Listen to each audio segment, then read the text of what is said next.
Good morning everyone. Magandang umaga po sa inyong lahat. No, ang case po natin for today is revision, rhinoplasty. Revision kasi po the patient had nose threads, no? Yung mga threads na inilalagay po dyan, those are usually PDO threads, polydioxanone threads. Yun po yung mga makakapal na sinulid na inilalagay po sa ilong para po magkaroon ng bridge. No? Ilalagay rin po yan sa columella, dito pababang ganon, para umangat po yung ating tip. No?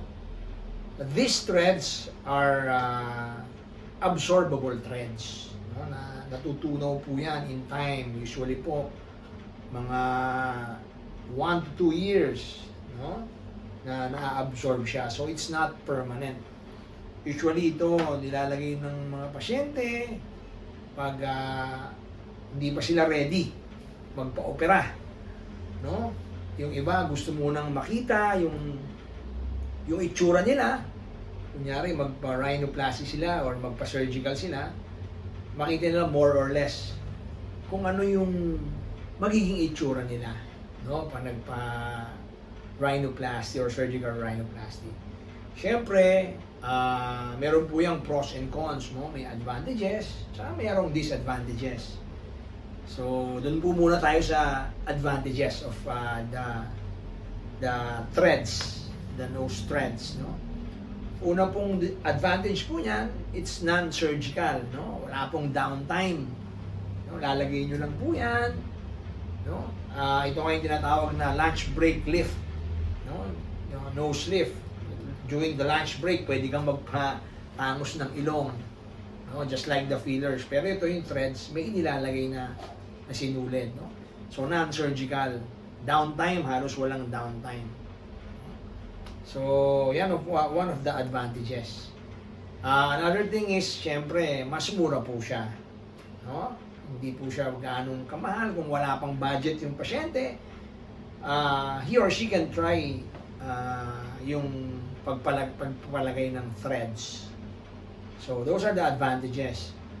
Yung disadvantage or disadvantages, unang-una, syempre, pag inilagay po natin yan at naisip po ninyo na gusto ko na gusto ko na magpa-rhinoplasty, gusto ko na yung permanent, no, yung hindi natutunaw. Ang ano po dyan, syempre, magkakaroon na po ng tissue reaction yan doon po.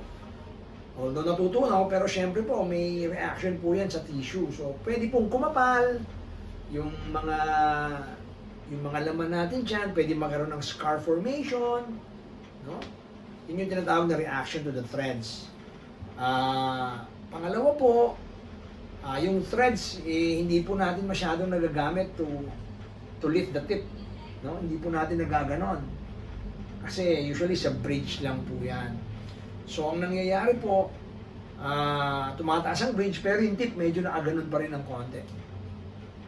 Ang isa pa rin pong disadvantage is minsan po yung sa naglalagay, no? Kasi minsan po, well, hindi po natin alam, ayaw ko pong i-confirm, no, na meron pong iba na hindi doktor ang naglalagay, no? Kasi this is a very easy procedure.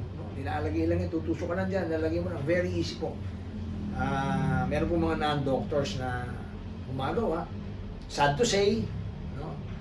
Pero po kasi minsan, yung pagpapalagay po, minsan umaabot hanggang dito po sa frontal bone. So nawawala po yung angle, no? Yung nasofrontal angle na tinatawag. So pag i-revise na po, at babaguhin na, gusto na po ng permanent, mahirap po para sa side ng surgeon. Kasi po ang hirap pong kunin yung dati niyang angle, no, yung nasofrontal angle. So ang hirap tansyahin. So pag i-revise, medyo challenge, no, for the surgeon. So yan po ang procedure po na gagawin natin is open structural rhinoplasty, no? Bubuksan po natin yung ilong. Kailangan po natin tanggalin yung mga threads isa-isa kung ilan po yung inilagay. Usually po yan para medyo magkaroon ng height. Usually, mga 8 to 10 threads ang inilalagay. So, we have to remove all of them. Kung kaya pang tanggalin, ang mahirap po, pag yung medyo natunaw na, hindi na matatanggal, yun po ang mas mahirap na procedure. No? Well and good kung nandyan pa po, buo pa yung threads, we can just remove it. Then we can replace it with the Gore-Tex. No? So hopefully this case, this patient, kakalagay lang naman. So sana buo pa yung mga threads para we can remove everything. No? Para mas maganda yung kanyang dorsum, yung bridge.